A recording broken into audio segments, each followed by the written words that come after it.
Bravo. Il est biscotto. Bon, t'es d'accord avec le slogan? Jean-Luc Mélenchon? Il y a un moment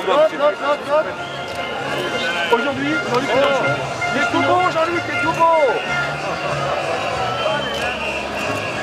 Aujourd'hui, vous soutenez les cheminots dans leur lutte aujourd'hui? Oui. Oui, je crois que tous les citoyens qui sont soucieux de l'avenir du rail dans notre pays et de sa place doivent soutenir les cheminots parce qu'ils sont en train de mener une bataille d'intérêt général. Ce n'est pas une bataille corporative, c'est une bataille pour tout le monde, pour faire en sorte que le rail ait sa chance et que sa contribution à la vie du transport dans notre pays puisse s'imposer. Le gouvernement, là, n'écoute pas du tout les cheminots? Le gouvernement a l'attitude traditionnelle d'un gouvernement qui pratique des méthodes de droite. C'est la droite qui faisait ça avant. Mépriser les travailleurs, jouer le pourrissement. Voilà, c'était la droite qui faisait ça. Donc c'est un crève-cœur d'être dans cette situation, d'avoir contre soi un gouvernement qui devrait être avec nous.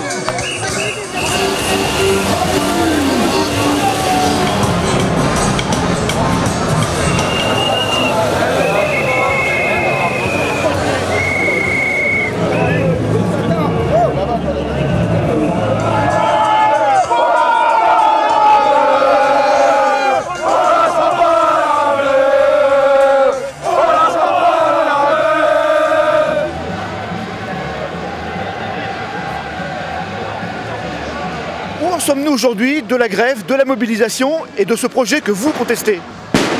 Sur la grève, les cheminots sont toujours en grève. Sur la mobilisation, on a senti dans les assemblées générales, il y a encore une mobilisation qui est conséquente. Sur le projet de loi, depuis ce matin, on attend des annonces, employeurs uniques, etc. Bon, il faut aller creuser, il faut regarder de près. On se rend compte que par exemple l'employeur unique, c'est uniquement sur 2 points, le 1% logement et l'assurance chômage. Sur tous les autres points du contrat social des cheminots, il y aura plusieurs employeurs. Donc ça ne répond pas à nos revendications, c'est clair, quoi, voilà. Mais depuis le début, on a affaire de l'enfumage. Depuis le début, on a un champ de communication de la part de la direction de la SNCF comme de la part du gouvernement pour faire croire aux Français qu'on ne touchera pas leur service public, qu'on ne touchera pas la SNCF. Nous le disons très clairement, on est en train d'éclater la SNCF et on est en train de privatiser le service public national de chemin de fer en France, c'est clair. Mais sincèrement, vous voyez le gouvernement reculer, il est inflexible depuis quelques jours, depuis le début de la mobilisation. Qu'est-ce qui pourrait vous faire penser que votre mobilisation pourrait faire bouger les positions du gouvernement? Vous savez, ni plus ni moins, le combat ne sera jamais fini. Hein, voilà. Il y a peut-être que la grève s'arrêtera ou ne s'arrêtera pas, j'en sais rien, ce sont les cheminots qui le décideront.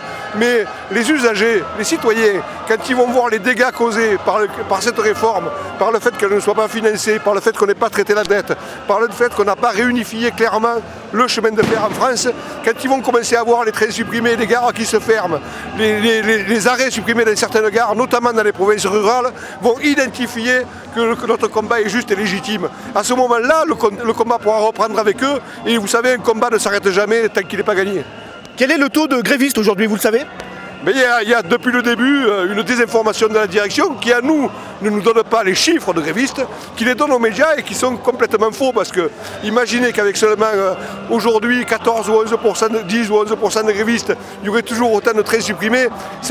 Je crois que même la direction se ridiculise aujourd'hui avec ces chiffres-là. Ce que nous pouvons mesurer, nous, c'est le niveau de participation dans les assemblées générales et de toute la durée de la grève, ce taux de participation n'a jamais faibli, même cette semaine il a augmenté. À cet instant, vous ne prévoyez pas de sortie de crise, vous restez mobilisés, vous resterez mobilisés dans les jours qui viennent? À cet instant, nous donnons les éléments à nos cheminots, nous donnons les éléments aux syndiqués, nous leur disons où on en est par exemple du débat parlementaire, à tout instant on les informe. Après la continuité ou pas du mouvement, ça leur appartient, c'est aux assemblées générales que ça appartient. C'est pas à moi. Tous les médias, via tous les usagers, via tous les Français, on n'est pas prêt de lâcher, moi je vous le dis. Le général il a parlé. Allez merci. Les gars. Merci. Ne le montrez pas juste après Copé ou Pardon? On lâche rien? Non, on lâche rien, c'est pas le genre de lâcher de toute façon, mais c'est surtout les cheminots qui vous le disent. C'est ça qui est important. C'est que le gouvernement communique à mort sur le thème la grève elle s'épuise, ils sont fatigués, et la preuve que non. Voilà. Hier, il y a un point qui a été validé par l'Assemblée nationale. C'était aussi pour rassurer les cheminots. C'est pas assez. À savoir que la SNCF sera unie. Non mais le but de cette réforme, elle n'est pas compliquée, elle est d'éclater, de démanteler la SNCF. Quand on entend depuis le début, par exemple, qu'on va réunifier la SNCF en une seule unité, c'est juste du bluff. On l'expose en trois, on prépare à la concurrence, ça veut dire qu'en gros, tout ce qui est coûteux, on va le laisser à l'État, donc aux contribuables, et tout ce qui est juteux, TGV, TER, on va l'offrir au privé. Ça s'appelle la libéralisation. Et vous pouvez prendre tous les exemples, l'énergie, la poste, télécommunications, en France, en Europe, il n'y a pas une libéralisation qui s'est traduite par des frais de transport qui ont baissé ou la sécurité qui a augmenté, c'est tout le contraire qui s'est passé. Il n'y a que le gouvernement qui peut aujourd'hui bloquer cette grève, c'est-à-dire en entendant la revendication des grévistes. Et les grévistes, comme vous le voyez, sont déterminés.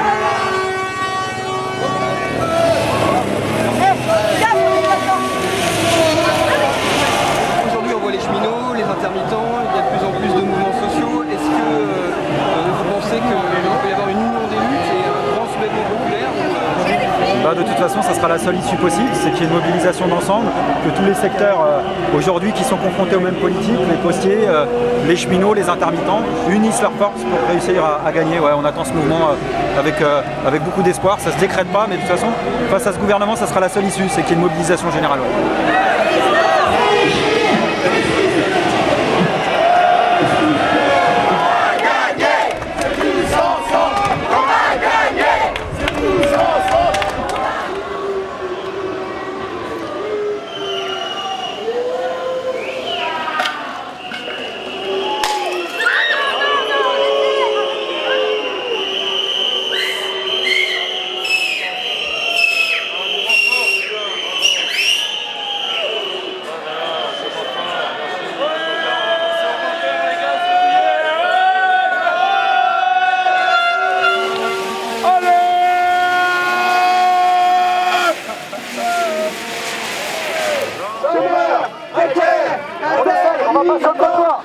On laisse les intermittents à l'espace. On se met plus sur la droite.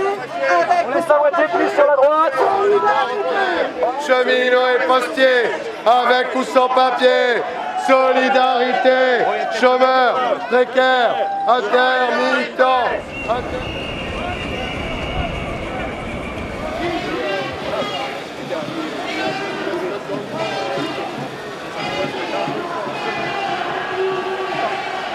Cheminot! Cheminot! Cheminot!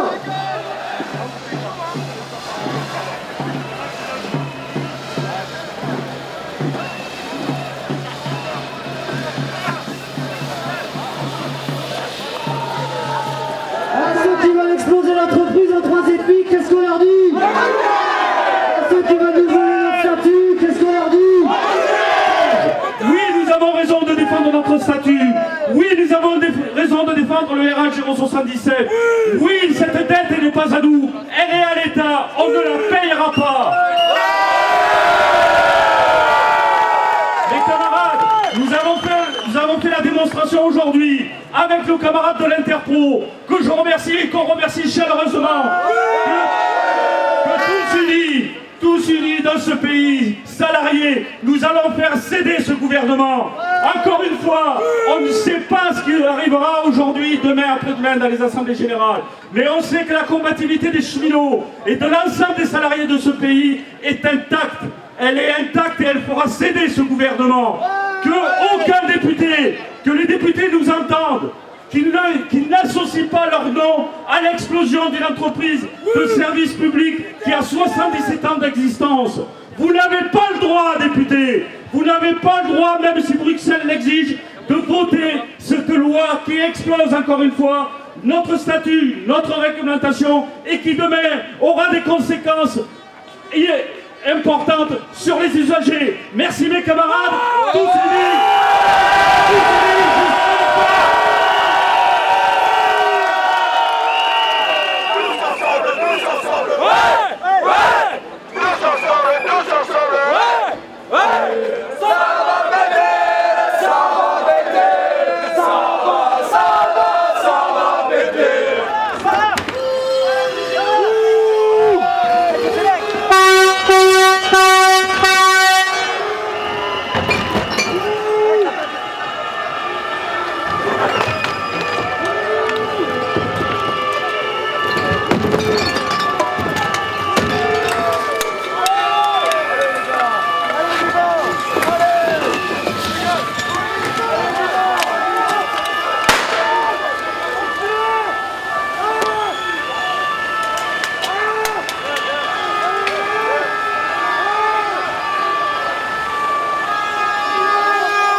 Ça va péter, ça va péter, ça va péter, ça va péter, ça va péter, ça va péter avant la fin de l'été. On va vous pourrir votre été d'Aurillac à Avignon, les francophonies.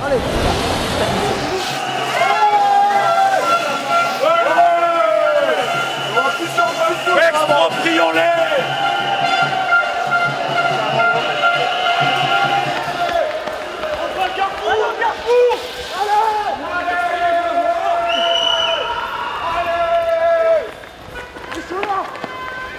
Allez au Carrefour!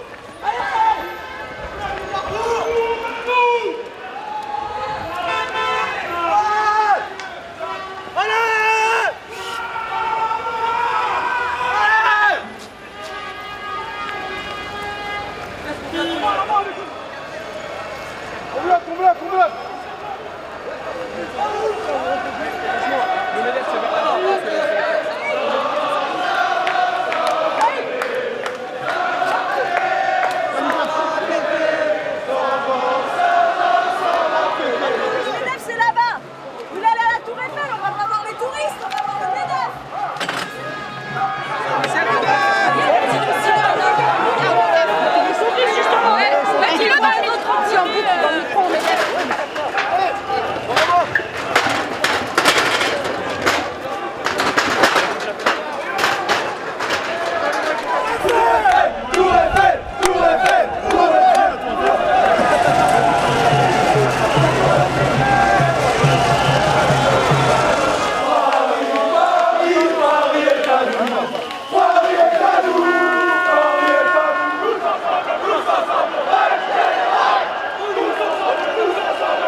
On a les postiers du 92 et du 75 qui sont en grève depuis plusieurs semaines.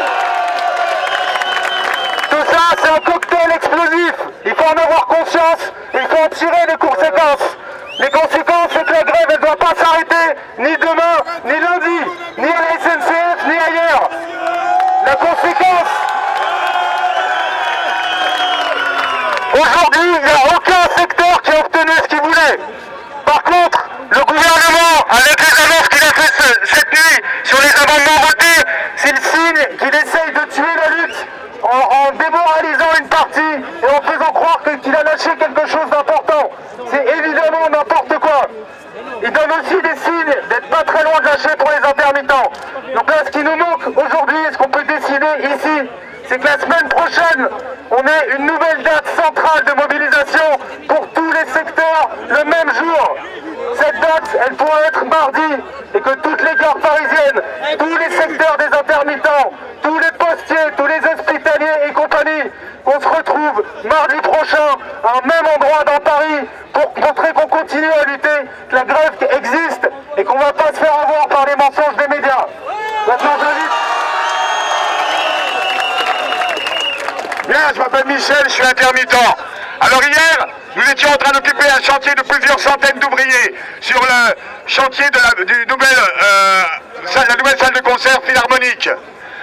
Nous avons rencontré les intérimaires, parce qu'il ne faut pas croire que la lutte des intermittents, c'est seulement celle des techniciens et des artistes.